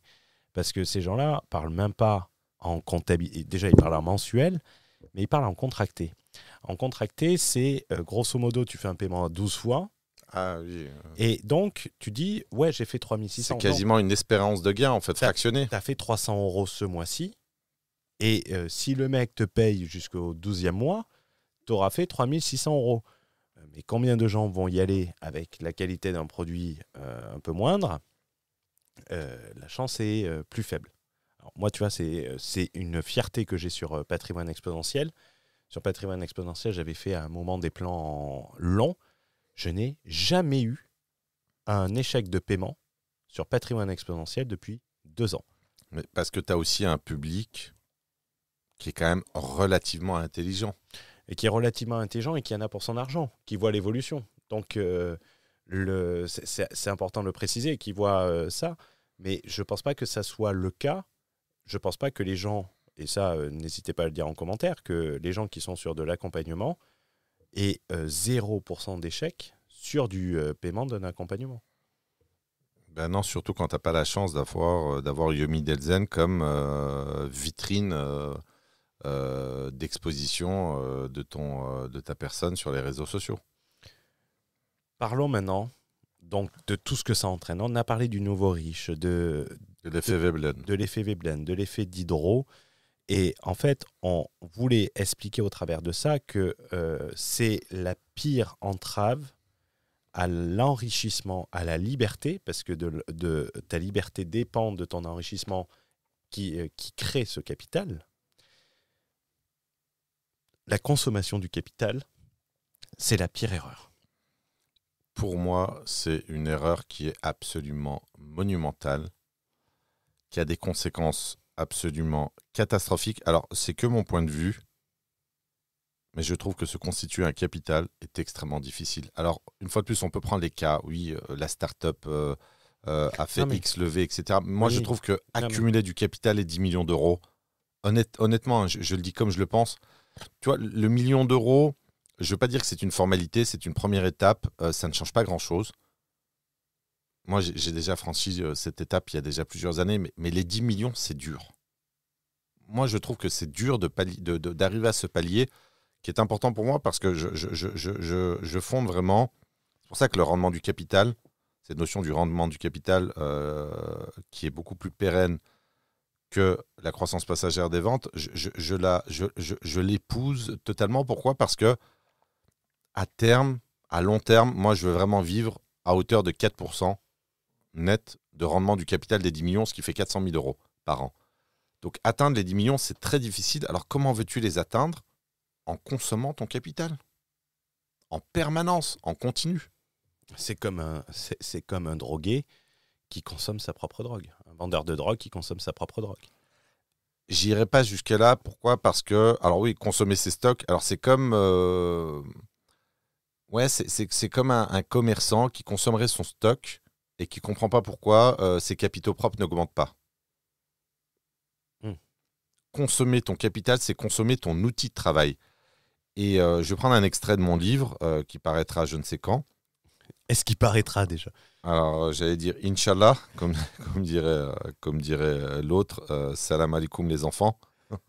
Ici, le père Tougan. Ouais, il me fait rire quand il fait cette introduction. Tu as une confusion en fait entre revenu, profit, capital et consommation. Et l'extrait, on va appeler ça la punchline, la phrase impactante, c'est « Le bénéfice n'est pas inconsommable, il est la semence du capital de demain ». Et si on continue le raisonnement, le capital de demain est le père ou la mère de tes revenus consommables. J'aime ce discours non genré. Voilà, le père et la mère de ton revenu distribuable, consommable, le rendement du capital. Donc, le bénéfice n'est pas inconsommable. Et en fait, ce qui est un petit peu difficile à comprendre, c'est ça qui est très difficile à comprendre, c'est que la notion de bénéfice, en fait, le dividende est un bénéfice qui est distribuable. Et bien, dans la logique d'un affranchi, le dividende n'est pas inconsommable. Il doit être réinvesti. Alors, attention. Pour constituer son capital. Attention, dans un, si je dis pas de conneries, je suis pas comptable, mais soit tu mets en distribution, soit tu mets en réserve. Je suis d'accord, mais ce que je veux dire, c'est que les gens, quand ils font des dividendes, quand ils font des bénéfices, c'est pour les consommer. Je lisais un article sur Warren Buffett. Warren Buffett, qui va arrêter de diriger son conglomérat fin 2025 et qui expliquait en fait là, dans les intérêts composés, on va dire, il n'a quasiment jamais versé de dividendes sauf une fois parce que pour lui, la distribution de dividendes est une aberration. C'est pire dans le cadre d'une stratégie où on cherche à être libre par la détention du capital, par le rendement du capital. On cherche à s'affranchir d'un système où, pour vivre, il faut vendre sa force de travail. À partir du moment où tu consommes tes bénéfices, donc que tu considères que c'est un consommable, tu ne peux pas constituer de capitaux propres et donc tu ne peux pas constituer ton capital d'autonomie, d'alternative, d'indépendance. On peut appeler ça comme on veut. Et ça, c'est une règle qui est fondamentale parce que, mine de rien, un train de vie d'Américain, ça coûte très très cher quand tu dois le réitérer d'année en année. Beaucoup plus cher qu'un style de vie à la russe. Alors, je ne connais pas le style de vie à la russe. Si bouteille de vodka. Vodka et pommes de terre. Vodka et pommes de terre. Donc voilà, cette erreur est commise régulièrement. La plupart des nouveaux entrepreneurs n'ont pas conscience de la nécessité de se constituer un capital pour jouir à terme d'une liberté. Alors, tu vois, il y a cette notion aussi que je développe, j'aime beaucoup, en fait, tant que tu n'as pas de capital, en fait, tu es comme... alors, je le prends en sens inverse plutôt. Tu es en liberté conditionnelle quand tu as du capital et que tu es capable de le conserver. À partir du moment où tu perds ton capital, tu rentres au bercail, en fait. Tu es réincarcéré dans la société et tu dois produire et vendre ta force de travail. C'est la distinction, les deux classes, prolétaire et bourgeoisie dans Karl Marx. Oui. C'est la détention du capital qui fait la différence. Mais tu et vois, la force de travail de l'autre. Mais tu as totalement raison. La distinction des classes, au-delà des capitaux à la Pierre Bourdieu, de mon point de vue, ce n'est pas les flux financiers mensuels qui font la distinction des classes, c'est la détention du capital. Et quand tu vois les enquêtes sur la perception de la richesse par les Français, quand on exprime une richesse en valeur absolue mensuelle, on n'a absolument rien compris du niveau de richesse en fait réel d'un individu qui réside dans c'est quoi ton capital ? Et est-ce que ton capital est mobile ? Est-ce qu'il est géodiversifié, etc., etc. Et c'est vraiment fondamental de penser capital et l'immobilier, et ça tombe bien. On a un podcast qu'on diffusera sur la France est un paradis bancaire. L'immobilier est quand même un des piliers les plus lourds, les plus capitalistiques pour capitaliser justement parce qu'on a un effet de levier. Alors on nous bassine avec les effets cumulés, les intérêts cumulés, mais moi j'ai l'intime conviction et que je l'ai expérimenté évidemment, l'effet de levier est strictement supérieur à l'effet cumulé. Et il faudra faire un comparatif sur ça. C'est sûr et certain. Ah non, mais je te reprends pas je te mets pas en doute faire pour un comparatif, l'illustrer. bien sûr. Il faudra faire une illustration. Bien sûr. Et j'aimerais bien qu'on fasse également, parce qu'on l'avait indirectement fait avec Rémi, moi j'aime bien dire que les intérêts composés, c'est l'invention des riches pour faire croire aux pauvres qu'ils deviendront riches un jour. Non mais ils te parlent tous des intérêts composés. Demain, si tu as 100 000 balles et que tu veux faire 1 million... La 8e merveille du monde. Je pense que Einstein ne savait pas que l'effet de levier existait pour pouvoir raconter une connerie aussi monumentale. Alors, peut-être la 9e, mais pas la 8e. Donc, une autre particularité qui revient du mensuel, qui découle du mensuel. Ça me fait penser, tu sais, le mensuel au... Moi, je les appelle... Il n'y a que 2 personnes qui parlent en mensuel. C'est le salarié et le mec sur YouTube, quoi. Non, mais c'est quand tu réfléchis. Ah ouais, le mensuel. Ça me fait penser aux menstruations, tu vois, le menstruel. Mais t'as vraiment l'esprit pervers. Hein. Non, mais en fait, c'est sur ton gâteau à toi qu'il faut mettre El Predator, quoi. Je vais en parler à la patronne, là, il faut que... Non, mais ce que je veux dire, c'est que cette récurrence, cette manière de penser en mensuel, comme si c'était une fatalité, comme si ça découlait. Ouais, non, mais c'est du mensuel découle l'horizon temporel, découle la vision court terme et la vision long terme. Découle le jeu fini, le jeu infini. On avait fait le retour sur le livre de Simon Sinek sur le podcast. Le court-termiste, c'est le nouveau riche. Le nouveau riche est le pape, l'ambassadeur du court-termisme. Et c'est vrai que ce bouquin est hyper intéressant, inspiré du livre original. Allemand. Non, il n'est pas allemand, c'est un américain, c'est J.P. Cars. Je ne connais pas son prénom, mais tu as totalement raison. En fait, J.P. Fanga ? Non. Alors, je t'invite à le lire et tu vas voir la complexité métaphysique et philosophique du bouquin qui est extrêmement puissant, qui doit faire il est très fin, non ? 130 pages. Il y a des paragraphes qu'il faut relire 4 ou 5 fois pour pouvoir en comprendre en fait le sens. C'est assez. D'ailleurs, j'ai acheté un bouquin traduit de l'allemand qui est extrêmement difficile à lire, qui s'appelle La philosophie de l'argent, traduit d'un philosophe allemand. C'est très très difficile, mais il y a énormément d'enseignements. Donc non, on n'est pas au niveau Salut à toi, jeune entrepreneur. Le nouveau riche, il cède à la logique de la gratification immédiate. Exactement. Et le riche ancien, Ou le riche tout court. Hein. alors on va dire le riche tout court. Parce que le nouveau riche, est-ce qu'il restera riche? Le riche tout court, si tu veux, il a pratiquement éradiqué en fait cette gratification. Il a un train de vie qui est cohérent avec son état de fortune, avec le rendement du capital qui s'autorise à consommer sans affecter, sans consumer son capital. Donc, tu en as un qui pense très très long terme, jeu infini, intergénérationnalité, transmission du capital. Et d'ailleurs, on a le pacte du Treuil qui est un outil formidable pour transmettre Qui une fait de la entreprise. France le paradis fiscal de la transmission. Voilà, de la transmission de génération en génération.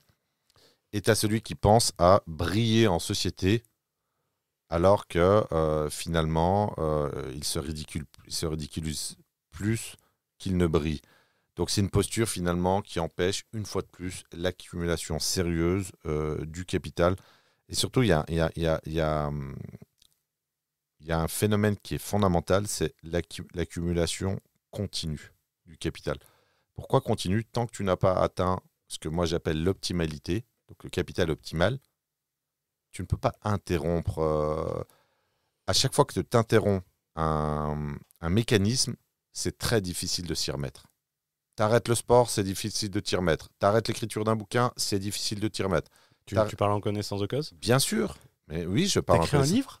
Ben, alors, mon livre est déjà écrit pour ton information. Mais quand tu seras perfectionniste, on en reparlera. Non, mais tu vois, quand tu arrêtes une activité, c'est extrêmement difficile de s'y remettre. Moi, je trouve que cet aspect et d'ailleurs, ça rejoint une notion que je développe en mastermind, qui est la notion de pratique délibérée. La pratique délibérée induit forcément une pratique continue. La gratification immédiate tue la liberté différée, on pourrait dire. Exactement. C'est exactement ça, finalement. À chaque fois que tu cèdes à la gratification immédiate, bah, tu asphyxies ta liberté différée. Donc voilà, tu as vraiment cette relation inversement proportionnelle entre la gratification immédiate et la liberté délibérée. Donc c'est important d'avoir conscience de ça et de maîtriser ses besoins en matière de consommation et ce besoin de reconnaissance sociale qui est une forme de cancer de l'individu qui va l'empêcher d'évoluer et surtout de s'affranchir des règles extrêmement dures de la vie en société quand il s'agit de vendre sa force du travail.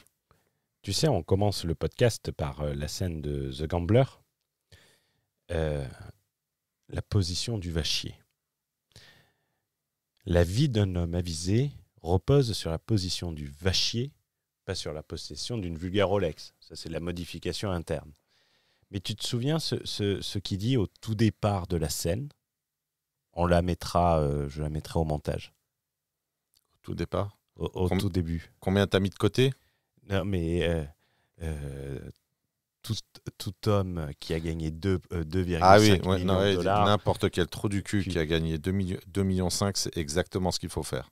Ouais. Tu t'achètes une maison avec un toit neuf, une de ces immondes japonaises à la réputation indestructible, et tu places le reste à plus ou moins 4%, je crois, juste pour payer tes impôts. Et là, tu as ta forteresse. Tu as ta putain de forteresse de solitude. Je mettrai l'extrait. Ouais. Mais ça résume cette scène. Les gens ne comprennent pas en fait la puissance de cette scène, tous les sous-jacents qu'il y a derrière. En fait, moi, à partir de cette scène, j'en ai extrait et développé. En fait, parfois, je me demande si... le gars qui a rédigé le script est quand même particulièrement bon, mais je me demande s'il avait conscience de tout ce que ça engendre. Et le poids du capital, depuis les années 80, la mondialisation, l'accélération du capitalisme, en fait, le poids du capital aujourd'hui n'a jamais été aussi important. Et ce qui est important à comprendre, c'est que le poids du capital, les gens perçoivent toujours le capital à l'échelle des sociétés, des multinationales, etc. Non, il faut translater le poids du capital à l'échelle de l'individu, de sa structure familiale. Et ça impacte énormément la vie des individus. Quand tu as du capital, tu es serein, tu es libre, tu es mobile. Donc cette phrase, ce passage est absolument brillant. D'ailleurs, je pense qu'on fera un podcast sur la magnifique position du vachier, en essayant d'en extraire en fait toutes les conséquences, toutes les imbrications en fait socio-économiques, tout ce que ça. On va voir comment les implique. gens reçoivent ce podcast, parce que c'est un podcast très particulier. C'est un podcast qui sort un peu de l'immobilier, qui est vraiment sur quelque chose que tu aimes bien, que tu aimes partager. Et j'aime bien, moi, sortir un peu des sentiers battus, si je peux le dire. Et on verra, n'hésitez pas à me dire comment vous comment vous trouvez ce podcast. Ça sera très intéressant. Et ce que je te propose parce qu'on est quand même à 1h40 de contenu.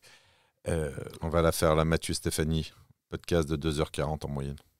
Podcast de 2h40, oui, mais pour rien dire, c'est... Mais ça ne sera pas notre cas, je parlais juste de la durée du format. Parce que les gens ne se rendent pas compte, c'est épuisant, un enregistrement. Ça demande énormément d'énergie, de concentration. En plus, nous, je dis pas ça parce que c'est nous et on s'est pris une...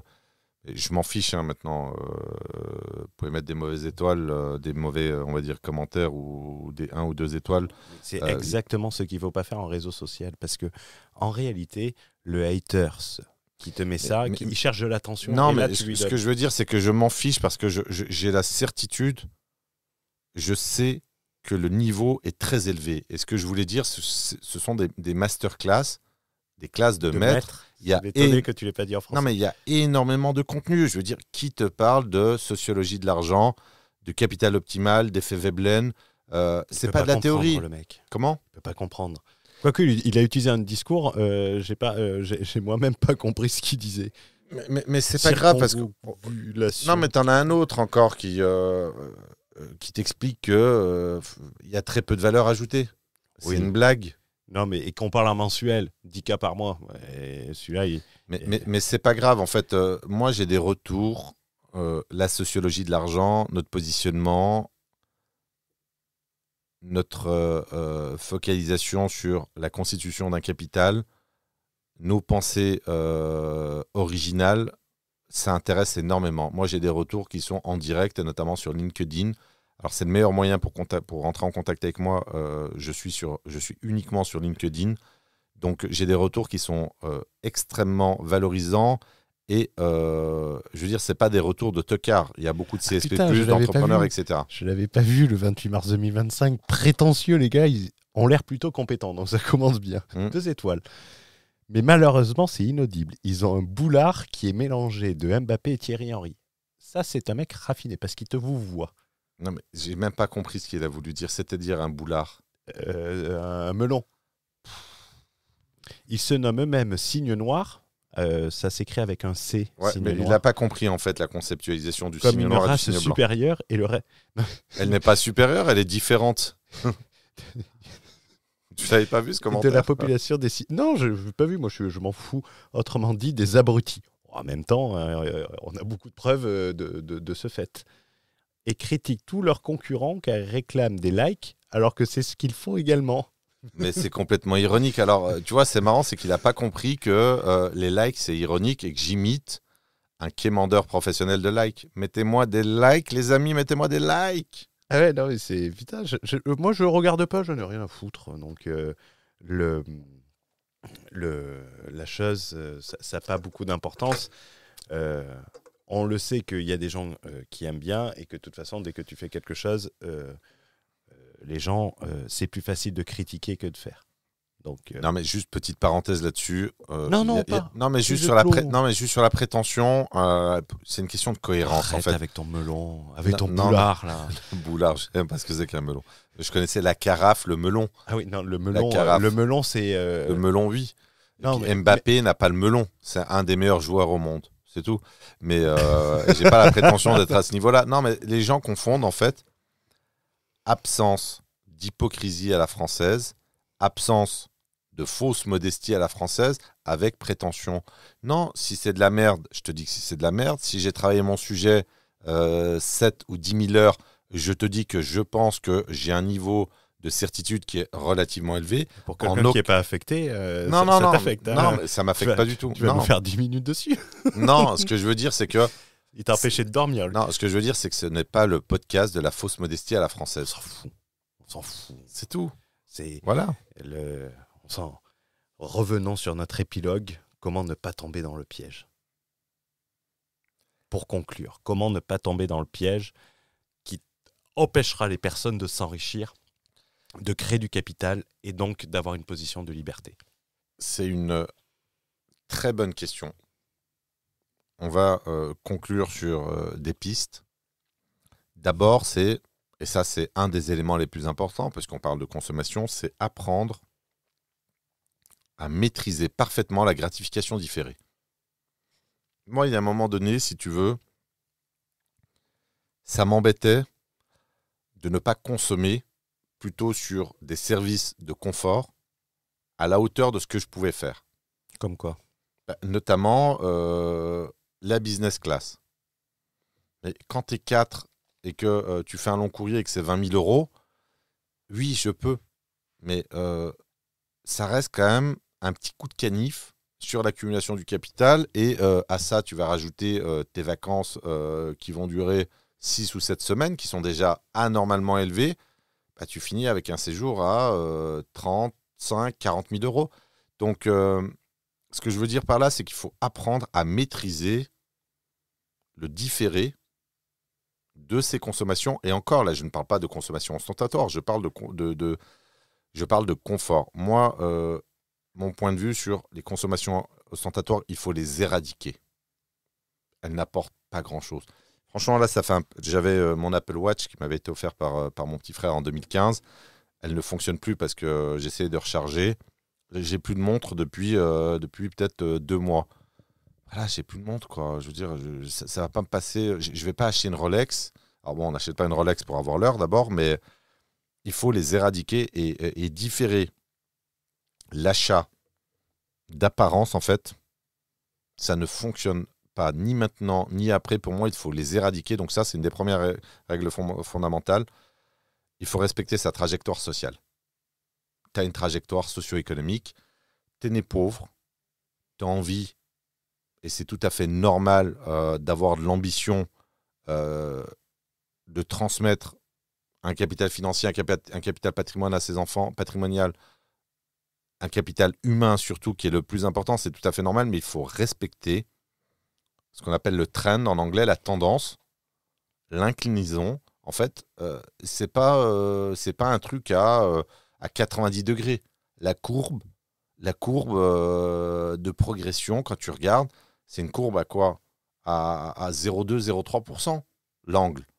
Donc c'est doucement, c'est pas linéaire. Donc deuxième règle, je pense, c'est respecter sa trajectoire sociale et respecter et accepter sa position sociale d'origine. T'es né pauvre, tu dois l'accepter, et ça ne sert à rien de vouloir porter le costume d'un riche alors que tu es dans une position finalement précaire financièrement parce que ton accumulation du capital ou la constitution de ton capital n'est pas aboutie. Autre conseil que je peux donner, c'est se focaliser finalement sur la constitution, si possible, l'accroissement exponentiel de son capital humain. Ça, on en a parlé. De mon point de vue, en fait, la croissance du capital humain, elle doit toujours être supérieure à celle du capital financier. L'un est la conséquence de l'autre. Et enfin, il est important en fait de comprendre que le vrai luxe, et c'est pas du blabla commercial ou à 2 balles, le vrai luxe, c'est la liberté. La liberté quand même de faire ce que tu as envie, la liberté de déposer tes enfants à l'école, pour ceux qui ont la chance de pouvoir le faire. Ça, c'est quelque chose qui dépend d'un emploi du temps qui lui-même dépend de l'argent et qui dépend d'un travail forcé ou pas. Et qui ne se voit pas. Et qui ne se voit pas, tout à fait. C'est construire dans l'ombre pour durer dans la lumière. Exactement. Comme phrase de fin. Bah, c'est pas mal, c'est assez, Novateur. littéraire et poétique, donc, je suis totalement d'accord avec toi. Donc différer, c'est toutes les consommations qui sont inutiles. Alors attention, petite parenthèse, je ne dis pas qu'il faille vivre comme un rat, c'est pas du tout mon propos. Non, on a déjà fait un post sur les Ah oui, frugalistes. tout à fait, oui, frugalisme. Je suis plutôt, voilà, ce que j'avais expliqué, moi je suis plutôt dans le minimalisme. Le minimalisme consiste à choisir là où tu mets ton argent. Moi, à titre personnel, ce qui m'apporte du bonheur, c'est des repas en famille ou avec des amis, déposer mes enfants à l'école, comme un bobo, avec mon vélo, mon triporteur électrique. Et ça m'apporte du bonheur. Tu vois, faire de la lecture, des siestes, travailler intelligemment, des lectures qui font exploser mon capital humain, ça m'intéresse, ça m'apporte du bonheur. C'est mieux que les putes et la coque. Comment ? C'est mieux que les putes et la coque. C'est qui ça ? C'est toi ça ? Non, mais t'es malade. Je sais pas, tu me parles de ça. Donc, Non, mais t'es- je ne mange pas de ce pain-là, comme dirait l'autre. Non, moi je suis dans les la bouffe. Ouais. La bouffe, une bonne bouteille de vin, une bonne bouteille de champagne de temps en temps. Et- Alors toi, tu bois Et pas tu ne d'alcool. non, mais tu ne consommes pas ton capital quand tu fais ça. Ah, tu le consommes un peu. Parce Non, que- mais attends, on parle de 10 millions d'euros de Oui, capital. oui. C'est pas des restos. Même si tu claques, même si tu dépenses 1000 à 1500 euros de restaurant par mois, c'est mon cas. Je dépense entre 1000 et 1500 euros de restauration par mois. De restauration à l'extérieur. Ça fait, sur la fourchette haute, ça fait 18 000 euros par an. C'est pas énorme par rapport à ce que je suis en capacité de créer en termes de valeur ajoutée. Je dis pas qu'il faille aller. Ça coûte moins cher qu'une Lambo à 400 000 euros, que flamber sur de l'ostentatoire. Et tu es sur des moments de plaisir, de partage, etc. Je ne sais pas si tu as d'autres choses à ajouter. Je pense qu'on a fait, on a fait le tour. Un tour de 1h45. Voilà, mais au-delà du quantitatif, je pense que n'hésitez pas à nous faire un retour sur cet épisode, sur cette sociologie de l'argent, pour savoir si ça vous intéresse ou pas. Et évidemment, le lien avec l'entrepreneuriat, l'immobilier, de mon point de vue, est évident parce que ce sont ces domaines d'activité qui vous permettront de capitaliser et, in fine, Et tu ne d'avoir la capitalises position pas. du vachier. Et tu ne capitalises pas pour être le plus riche du cimetière. Ça, c'est important, parce qu'il y a des gens qui disent le plus riche du cimetière. Tu capitalises pour ta liberté. Et celle de tes enfants, si tu en as. C'était Fouad Berlin pour vous inspirer à voir grand. C'était Hugo pour rassurer Fouad sur les commentaires Apple Podcast, s'il vous plaît. Mettez 5 étoiles. Passez une excellente journée, une excellente soirée. À très vite. Ciao, ciao.